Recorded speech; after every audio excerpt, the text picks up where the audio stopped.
Estamos de volta com o programa Resenha Livre e o assunto de hoje são os direitos da empregada doméstica. Aqui ao meu lado eu tenho o Dr. Edgar Pagliarani Sampaio, que é procurador federal. Edgar, ainda com relação ao tema que a gente estava discutindo anteriormente, que são as horas extras, eu queria saber, em primeiro lugar, qual é a jornada máxima, como é a questão de trabalhar aos sábados. Sim. E como é que a empregadora pode fazer para ter esse controle da entrada e da saída? Vai precisar ter um livro-ponto? Como é que a gente se ajeita para fazer as coisas todas direitinho? Tá ok. Bom, para a gente definir, para tentar esclarecer para as pessoas, né, como é que se vai chegar à conclusão que a pessoa fez ou não horas extras, então eu preciso saber o que é uma jornada normal. Extra é aquilo que sai do, né, que ultrapassar essa jornada. Então a jornada normal é a seguinte: a pessoa vai trabalhar 8 horas por dia, tá? De segunda até sexta-feira. No sábado, a pessoa trabalha 4 horas. Então, 5 vezes 8, 40, mais 4, 44. Então significa o seguinte: a pessoa vai trabalhar a jornada normal é 8 horas por dia e 44 horas por semana. Então, por exemplo, se a pessoa durante a semana trabalhar um dia desses, né, de 8, trabalhar 9 horas, ela trabalhou 1 hora extra. Se ela trabalhar 10 horas, trabalhou 2 horas extras naquele dia. Certo? Que é o máximo que se pode fazer de horas extras. São 2 horas extras. Isso, o máximo. Então, por exemplo, vai ter uma festa na minha casa e aí o horário da minha empregada sair é 4 horas, né? Se eu quiser que ela fique até as 8, mesmo pagando, eu não posso. Não pode. Segundo a legislação, o máximo que se pode fazer por dia de horas extras são 2. Né? Então, neste caso... Entendi. Se ela for embora e voltar depois também, não posso? Não, a não ser que se faça algo diferente. Por exemplo, isso é possível, né? Nesse projeto de lei que está sendo, que está em andamento lá, né? Não foi aprovado ainda, mas já está em andamento, ele prevê a possibilidade de compensação, né, de jornada. E também a formação de um banco de horas. Isso vai ser possível segundo o projeto. Então, basicamente, significa o quê? Por exemplo, significa que eu posso pegar essas 4 horas do sábado e antecipar para a semana. Mas mesmo excedendo essas 2 horas? Porque eu estou perguntando isso porque é uma situação muito corriqueira. Então, eventualmente o patrão, a patroa, por exemplo, tem um imprevisto, ou precisa fazer uma viagem, e a babá tem que ficar um pouco mais com as crianças, né? E aí deu 2 horas e não tem com quem deixar a criança, e aí? Então, vamos pensar o seguinte: antes de chegar nesse ponto, né, ela pode antecipar esse período do sábado para a semana, isso é uma possibilidade. Então, vai trabalhar 48 minutos a mais segunda a sexta, certo? Que vai dar exatamente as 4 horas do sábado. Então, ela não trabalha aos sábados. E se ela não quiser trabalhar aos sábados? Uma outra possibilidade é, por exemplo... Mas quem decide isso é o patrão. É o patrão. Tá? Nesse caso da compensação, tem que ser de acordo. Tem que ser de comum acordo. Mas, por exemplo, a empregada não quer trabalhar ao sábado e a patroa quer que ela trabalhe aos sábados. Quem é que pode determinar qual é o horário? É o empregador ou é o empregado? O empregador é que dirige, né, o contrato nesse aspecto. Então, ele que determina, tá? Se vai trabalhar aos sábados ou não. Aí, evidentemente, no ato da contratação, se a empregada não concorda, né, com essa jornada, ela não é obrigada a fazer o contrato, vai procurar outro emprego. Mas, em princípio, né, é o empregador que define a jornada. Agora, a legislação que está em andamento, ela prevê a possibilidade de um comum acordo aí para compensar a jornada e até para fazer um banco de horas. Compensar seria, por exemplo, você dispensá-la mais cedo num determinado dia da semana para, por exemplo, trabalhar um pouco mais no sábado, porque são 4 horas no sábado, mas não é até o meio-dia, são 4 horas no sábado. Tá? Pode ser até enfim, né, o final da tarde. Pode ser à tarde. Quem tem 2 empregadas pode ter uma que vem sábado de manhã, outra vem no sábado à tarde. Exatamente. Se ela precisar, a pessoa que trabalha aos sábados, por exemplo, precisa da empregada lá para ficar com as crianças. Ela tem que ter 2. Uma trabalha até meio-dia, outra trabalha do meio-dia até a tarde. Para fins trabalhistas, o sábado é um dia normal de trabalho. O descanso semanal tem que ser domingo. De preferência aos domingos, né? Mas o sábado é um dia normal. Se não for domingo, qual é o ônus? Tá. Então é o seguinte... Eu quero dar folga na segunda. A pessoa tem que preferencialmente descansar aos domingos. Tá? Não sendo possível, pode a folga ser dada em outro dia. Tá? Mas a legislação exige que haja pelo menos uma folga aos domingos. Né? Um dia por semana a pessoa sempre tem direito de folgar. uma vez por mês tem que ser aos domingos. E os outros dias pode ser em outros dias. Mas aí tem algum acréscimo? Se não for o domingo a folga, tem acréscimo? Não tem acréscimo. Ele vai receber normalmente o valor do dia, né? Agora, o que não pode, né, é o empregador não conceder esse descanso, de forma nenhuma. Tá? Agora, o não descanso ao domingo, ele tem que ser justificado. Então, por exemplo, se eu trabalho num supermercado, não é o caso dos domésticos, né? Trabalho num supermercado que abre aos domingos, é evidente que um domingo ou outro eu vou ter que trabalhar. Não tem como dar todas as folgas aos domingos, senão não teria empregado para trabalhar nos domingos, né? Então tem que ser justificado, necessário, né? Porque senão a preferência é os domingos, tá? Agora, no doméstico, por exemplo, né? Essa questão também está no projeto que tem que ser de preferência aos domingos, mas pode ser em outro dia. Tá? Basta que seja fornecido um dia de descanso. Mas ainda com relação àquela questão anterior que eu estava perguntando, se algum dia eu precisar que a empregada fique mais 3 horas, eu posso compensar no dia seguinte? Ela entra mais tarde, ela fica mais 3 horas? Então, se você, por exemplo, mais você 3 ou 4 por antecipação, horas, ela teria que sair às 4, mas eu estou viajando, aconteceu um problema, não tem quem fica com as crianças, ela é babá, por exemplo. Aí eu posso falar para ela, hoje em vez de você ir embora às 4, você vai embora às 8, e amanhã de manhã você não vem, eu posso fazer isso? Tá. Em princípio, ela só pode ficar 2 horas a mais. Ah, sim, então quer dizer que de qualquer forma não posso exceder as 2 horas. O que pode ser feito, né, se houver possibilidade de prever, fazer uma previsão, por exemplo, no sábado eu vou precisar de você mais do que o normal. Você trabalha 4 horas, eu vou precisar de você 8 horas. Então você faria o quê? Durante a semana, você... né, deixaria ela trabalhar menos, né, durante um dos dias. Mas nunca excedendo as 10 horas, as 8 horas regulamentares, mais 2 horas extras. Exatamente. Então a empregada não pode trabalhar mais de 10 horas, nem recebendo horas extras, é isso? Segundo a legislação, não pode. E no caso do registro, da entrada, da saída, porque agora cada minuto... né? Com essa nova legislação, cada minuto é precioso, né? Então, às vezes é difícil para a empregadora controlar, porque às vezes ela nem está em casa também, nem na hora que a empregada chega, nem na hora que a empregada sai, né? E às vezes a empregada também se atrasa, porque às vezes o ônibus atrasa, enfim, vai levar a criança às vezes na creche, chega lá, tem algum imprevisto. Então, o horário acaba sendo... não é controlado, né? Qual é a solução para que a gente possa fazer tudo direitinho, então? Tem que ter um livro-ponto em casa? Isso, a previsão que esse controle da jornada, né, ele seja feito por meio manual, eletrônico ou mecânico. Ou seja, há as 3 possibilidades, né? Mais óbvio, né, dentro de uma casa, de uma residência, o que funciona né, melhor, o mais comum dentro de uma casa, tendo em vista questões, né, do próprio custo, né, do equipamento e tudo mais, o controle mais assim acessível é o manual, é fazer um controle ponto num livro mesmo. Aí a hora que a empregada chega, ela põe lá que horas ela chegou. Exatamente. E a hora que ela vai embora, ela anota que horas ela foi embora. Exatamente. Entendi.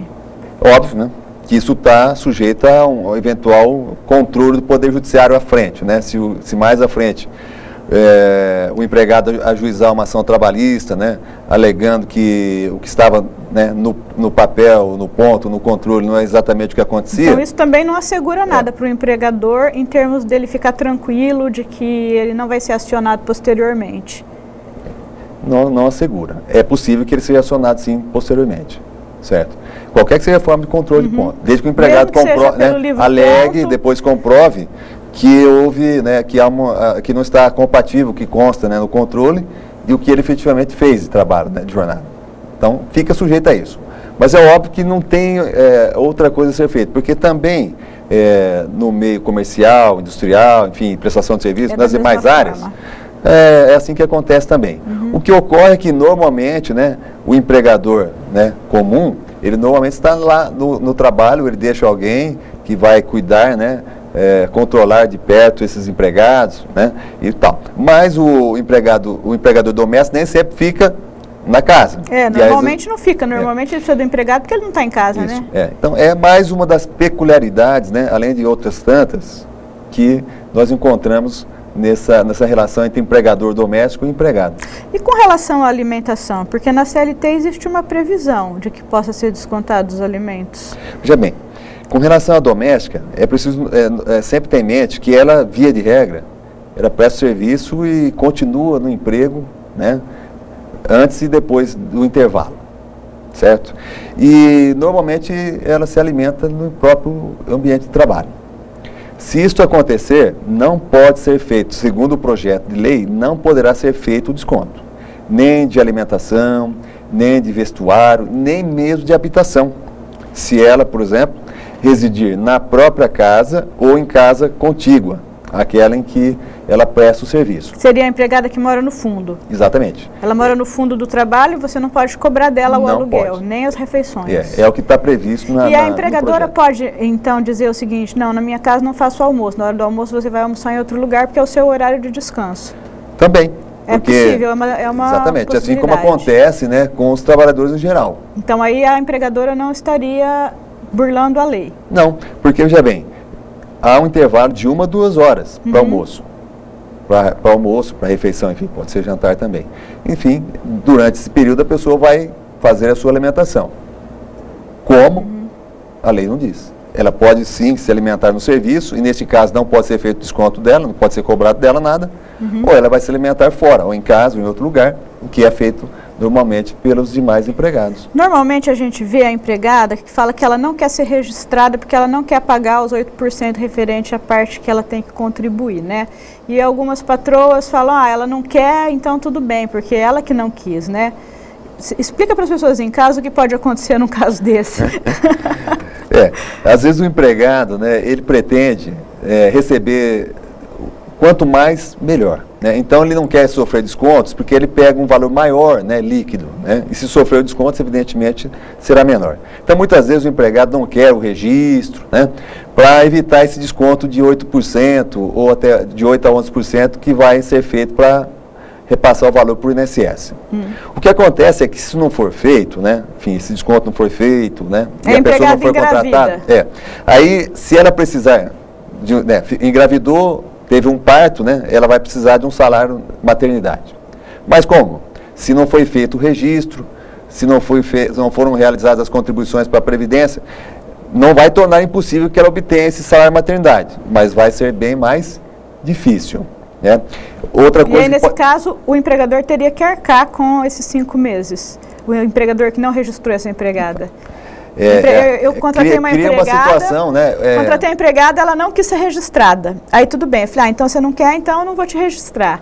Aí ela é engravida. E aí eu preciso pagar, então, os meses todos? Aí fica que ela vai ficar em casa? Porque se ela o barato sai caro, né? Pode sair caro, quer dizer, uma consequência muito grave. Outra coisa que... E se ela se acidentar? Isso. Ou ficar doente.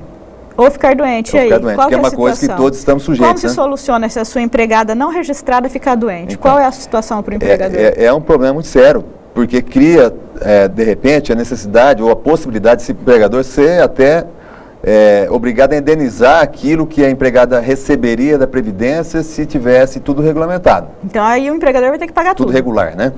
Então... É uma possibilidade. A lei aí não abre, não diz o que vai ser feito. Mas uma das possibilidades é esta. Então, o empregador estará sujeito a ter que arcar, né, com uma indenização. Né? Então, mesmo que o empregado não queira, qual que é o ideal? Porque a lei, né, veja bem, você não pode simplesmente dizer, olha, eu não fiz porque meu empregado não quis. Bom, a vontade do empregado nesse caso não é a que vale. O que deve ser cumprido é a vontade da lei. Se ele não quiser, então é melhor falar, na minha casa, então você não pode trabalhar, porque aqui eu só trabalho registrando o empregado. Essa é a postura correta, tanto do ponto de vista da própria segurança do empregador, quanto da segurança do empregado. Também, porque se precisar de um benefício na ocorrência de uma doença, um acidente, ou mesmo uma gravidez, ele fica melhor protegido se ele for registrado. A palavra que você usa, assim, o que você disse agora é perfeito, melhor protegido. Veja bem, ele estará protegido, ainda que ele não seja registrado, ainda que o empregador não esteja recolhendo as contribuições. Mas ele terá uma dificuldade em comprovar tudo isso e em conseguir o benefício, já que lá no INSS nada consta a respeito desse registro, dessas contribuições, ou mesmo desse vínculo empregatício. Lá ninguém sabe no INSS se realmente essa pessoa trabalha para essa outra pessoa. De qualquer forma, o empregado sempre pode acionar o empregador para receber dele. Ele estando em dificuldade ali com o INSS, ele vai procurar um advogado e vai acionar o empregador. Né, vamos supor, o ideal é que essa pessoa, antes de tudo, procure o INSS, porque apesar de ele não estar registrado, né, apesar dos recolhimentos não estarem sendo feitos, etc., ele pode conseguir o benefício do INSS, desde que comprove, né, que apesar de tudo isso, era real, o vínculo, né, e tudo mais. Então, ele pode até conseguir o benefício junto ao INSS mesmo sem o registro. Mas ele vai ter mais dificuldade em conseguir. Vamos supor que ele tentou, né, obter algum benefício do INSS, mas não conseguiu, e foi em virtude dessa falta de registro, o que sobra? Quem vai pagar, né, o dano sofrido pelo empregado? Quem vai compensar, quem vai indenizar isso? Me parece que vai sobrar só uma pessoa para fazer isso. Que é o empregador. Então, gente, de forma alguma contrata um empregado doméstico sem registro. Isso é o melhor para os dois lados, não é? Para os dois lados. É como você disse antes, às vezes o próprio empregado não quer o registro. Não, é muito comum ele não querer, ele quer o dinheiro. E às vezes até o empregador, opa, tá bom para mim, também não quero. Mas não tá bom para nenhum dos dois, está todo mundo enganado. Do ponto de vista, assim, de uma segurança, não está bom para nenhum deles. Os até dois estão correndo também risco. Não conta, né, aquele tempo para aposentadoria, se ele não pagar, como é que fica? Então, se não pagar, o problema é o mesmo de antes. Você falou, tem que dizer, provar, ou seja, complica. vai ter que comprovar, às vezes não consegue mais, porque passa muito tempo, né? As pessoas que acompanharam, presenciaram aquilo, já não estão mais presentes por um motivo ou outro. Há necessidade de documentos, não só de... Não basta apenas testemunhas, então dificulta. Então, o certo é fazer mesmo de forma formal. O melhor é fazer direitinho. Né? E com relação às férias, a gente tem que colocar a anotação na carteira e conceder as férias com o acréscimo de mais 1/3, né? Isso. Do valor. Agora, uma divergência, assim, que às vezes a gente vê, é assim, quem é que escolhe o período? Porque às vezes a patroa quer dar férias no período que é conveniente para ela, mas a empregada quer em outro período. Quem é que define qual é o período de férias? Isso. Existe uma celeuma a respeito de quem define isso, né? Porque existe uma convenção da OIT, né? Organização Internacional do Trabalho, a respeito, e existe a legislação brasileira. Segundo a legislação, quem define isso é o empregador. No momento que for mais conveniente. Exatamente. Então a empregada entrou na minha casa, trabalhou 1 ano. A partir daquele momento eu tenho mais 1 ano para escolher o melhor momento, é isso? Exatamente. Então não é assim, fez 1 ano, agora já tem que dar as férias. Eu tenho ainda mais 1 ano para poder escolher. Então ela tem um período aquisitivo em que ela ganhou o direito a essas férias e depois eu tenho mais 1 ano para conceder. Isso. Mas se eu for concedendo sempre depois, eu vou me atrapalhando. O melhor é conceder logo que já vai... Dentro dos próximos 12 meses, né? Sim. Então, o primeiro período é o da aquisição. Trabalha 12 meses, adquiriu férias. Depois é o da concessão. 12 meses, o empregador vai escolher um dos 12 meses seguintes para conceder as férias. Que pode ser quando ele quiser. Quando ele quiser. Inclusive pode ser dividida, né? Em em 2 vezes. Isso é importante, porque às vezes o empregado fala, não, mas eu não quero tirar férias, eu prefiro receber.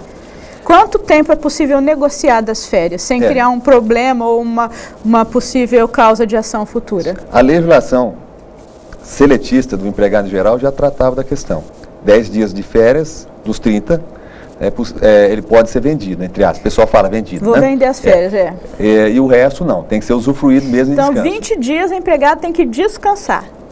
Necessariamente. E esses 20 dias têm que ser corridos ou eu posso dar 10 dias próximo ao Natal, 10 dias no Carnaval? Porque às vezes elas preferem, né? Porque vão fazer alguma coisa agora, outra coisa depois. Se a gente quiser dividir, é possível? Em princípio, um dos períodos tem que ter 14 dias. Tá? Inclusive na legislação da doméstica, a nova legislação prevê isso. Um dos períodos tem que ter 14 dias. Entendi. Tá? Aí o outro, evidente, com o que sobrar. Então eu posso comprar, né? Aqueles diziam, comprar 10 dias, de qualquer forma 20 dias ela tem que gozar. E desses 20 dias, 14 tem que ser seguidos. Então eu posso dividir em 14 e depois mais 6 em outro momento. Isso. É que isso é bem mais conveniente.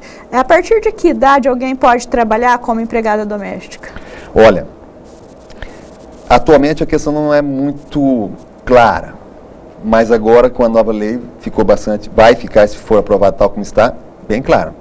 18 anos. 18 anos. Só a partir dos 18 anos, né? Então aquele negócio que contratava uma menina para ajudar, uma mocinha de 16 anos, de 17 anos, isso daí não pode mais de forma alguma. Fica vedado a partir da nova legislação. Não existe aprendiz para empregada doméstica. Exatamente. Não há previsão de um trabalho na forma de aprendizado. Possibilidade de aprendizado não existe no caso da empregada doméstica. Para o doméstico, não. Isso acontece, isso é previsto para o trabalhador seletista, aquele que não é o doméstico. Mas o doméstico, não. Muito pelo contrário, a lei agora ela ficou assim bem clara e objetiva. É trabalhador doméstico, aquele que trabalha a partir dos 18 anos e antes fica vedado, ou melhor dizendo, proibido o trabalho do doméstico. Uma coisa que eu acho que talvez as pessoas em casa possam estar questionando é o seguinte, por exemplo, a empregada que já fazia a hora extra antes do advento da lei, essa nova lei ela não vai retroagir para aquelas situações anteriores, vale a partir dali. Exatamente. Está bem claro na lei que ela não tem efeitos retroativos. Ela não volta. Então, a partir dali, não pode fazer mais a hora extra. O que foi feito dali para trás não está sob a proteção dessa nova norma. Isso, porque a lei sempre vem normatizar os fatos que ocorrerão após, né, a lei. Então, a lei entrou em vigor hoje. Dali em diante, o que acontecer está sujeito a essa nova lei, né? O que já passou, o que ficou no passado, não pode ser alterado mais por conta da lei nova. Certo. Mesmo no caso, por exemplo, do empregado que ele sai, ele fecha a casa e não tem ninguém ali para controlar. Como é que fica isso? Para saber que horas ele saiu? Bom, é uma relação de confiança. Essa, na verdade, é a relação que a gente estabelece. Exato. A relação, eu acho que da empregada com a patroa, no caso da relação do trabalho doméstico, é uma relação muito diferente, porque é uma relação muito mais íntima. Muito né? mais. Às vezes a gente tem na empregada até uma confidente, a pessoa, você mistura aquilo, né? Um pouco sua mãe, às vezes é um pouco sua filha. É uma coisa muito junta, cuida dos seus filhos e fica aquele bolo, né? Até de sentimentos. Para você mandar uma empregada embora é um drama.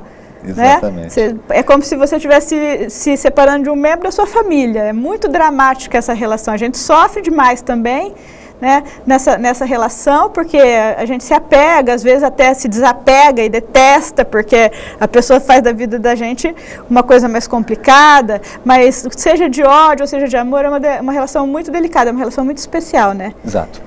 É uma relação de confiança, antes de tudo. De confiança, né? Muito diferente, né? Óbvio, né, que também nas demais relações trabalhistas existe a questão da confiança, mas nesse caso muito mais, né? Você vai colocar dentro da sua casa uma pessoa, né, que vai ter acesso a tudo que ela tem, né? As suas coisas, a sua intimidade, escuta vai ter todas as suas conversas, vê, né? Te consola, né? Isso. Então é uma relação de confiança. Por isso que a escolha, né, dessa pessoa que vai ficar na sua casa deve ser feita com todo cuidado, né? A pessoa deve buscar referências, né?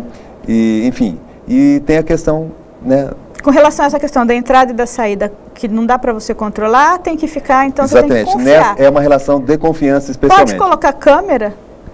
Olha, o uso de câmeras para controle, né, de atos que o empregado realiza. Normalmente são as babás, né, que são as mais, que a mãe fica preocupada, principalmente se a babá é nova, será que ela está fazendo alguma coisa com o meu filho e tal? E aí vem aquela ideia, né, de colocar uma câmera. Isso aí viola algum direito da empregada? Então, a intimidade, né, a dignidade são direitos de toda e qualquer pessoa. Óbvio que temos aí também as empregadas nesse contexto, né? Então, assim, o uso de câmera, desde que não viola a intimidade... Quer dizer, que não seja no quarto dela, no banheiro da dela. Pessoa, em princípio, ela é possível. Posso colocar no meu escritório, posso colocar em qualquer lugar, só não posso colocar nas áreas em que é o ambiente da empregada dentro da casa. A jurisprudência, né, a respeito desse tema, né, ela caminha nesse sentido assim, de que em princípio o controle, né, pode ser feito, porque o empregador ele tem o direito de controlar o trabalho dos empregados.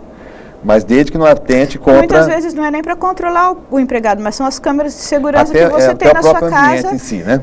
Até o próprio ambiente em si. Sim. Tá? Então, desde que não atente contra a dignidade ou a intimidade da pessoa... Que seria colocar no quarto da empregada, no local que ela tem de seu descanso, né? No banheiro, locais assim, onde a pessoa pode, né, ter a sua privacidade ali também, né? Então, nesses lugares não pode, de forma alguma. Que aí, óbvio, se isso acontecer, for descoberto, o empregado pode entrar com ação, pedir indenização por danos morais, né? A própria rescisão do contrato, de repente, se for de interesse dele, enfim. Mas não pode não, nesses termos, né? Olha, o papo está muito bom, né? São tantas coisas, a gente poderia ainda ficar aqui muito tempo, porque eu queria ainda perguntar muitas coisas para você. Porque essa relação realmente, e é uma coisa que eu vejo muito desacerto, muitas pessoas perguntando e muita insegurança. Uma dica interessante, eu acho que você poderia deixar, é a dica sobre o acesso à cartilha, né? Em que esses direitos estão explicados de uma forma bem simples, para o pessoal em casa poder acessar, né? Isso.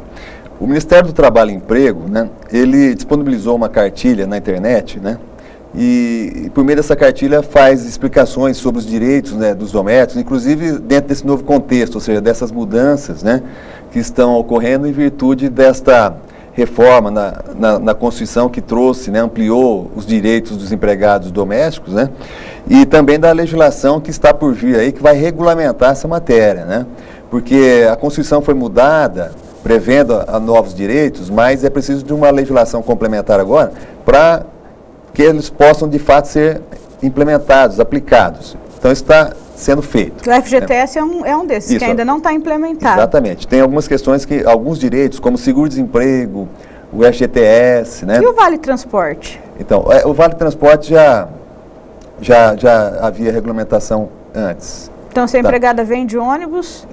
Tem que pagar o Vale Transporte. Tá? Agora, com relação a FGTS, assim, as questões mais assim, presentes, né? FGTS, indenização por dispensa sem motivo, sem justa causa, né? O auxílio creche, 13º está do mesmo jeito. O 13º está normal, não houve mudanças, né? Mas essas outras ainda estão dependendo dessa regulamentação. Então, o Ministério do Trabalho elaborou uma planilha, né? Uma cartilha, vamos dizer assim, onde há perguntas e respostas a respeito do tema. É bem prática, né? Bem acessível, prática, né? Bem legal. Bem acessível. Foi criada num texto, assim, num formato que facilita o entendimento pelas pessoas. Então, www.mte.gov.br, lá deve ser encontrada essa cartilha. Isso é muito importante porque é necessário que as pessoas tenham uma maneira correta de contratar e também uma maneira correta no momento de romper com esse contrato, né? Para que não haja lesão de nenhuma das partes e que essas relações possam ir amadurecendo ao longo dessa experiência que nós estamos tendo com essa nova legislação, que no meu entendimento veio em muito boa hora. Já não era sem tempo de haver essa equiparação, porque afinal de contas o trabalho doméstico é um dos mais necessários, né? E quem tem uma boa empregada sabe que é tudo na sua vida, né? Tanto que o dia que elas faltam, seu mundo despenca, né? Exatamente. Eu acho que é a concretização da justiça, né, em relação a essa categoria, né, a aquisição desse direito, o respeito à dignidade dessas pessoas, né, enfim. Esse é um avanço. Eu acho que com a lei, as empregadas, elas também estão se vendo numa situação assim de se profissionalizarem, né? Exatamente. É interessante, elas estão procurando ter uma melhor condição para elas conseguirem se manter nos empregos. Exatamente. Melhores condições de vida, né, dessas pessoas, novos direitos, né, uma nova perspectiva. É talvez um rumo para uma profissionalização, né, dessa categoria, né, e realmente isso parece que tem até acontecido muito, né, novos cursos, né, para as pessoas se especializarem. Isso. Elas estão aprendendo a cozinhar, estão aprendendo cursos, até a prefeitura oferece, né, vários cursos para profissionalizar de uma forma melhor essa profissional que merece todo o nosso respeito e sem elas a gente não faz absolutamente nada. Exatamente. São indispensáveis. Infelizmente nosso tempo está acabando, o assunto ainda poderia se estender, mas a gente precisa se despedir. Agradeço mais uma vez a sua participação e o programa Resenha Livre fica por aqui. Eu espero você na próxima semana.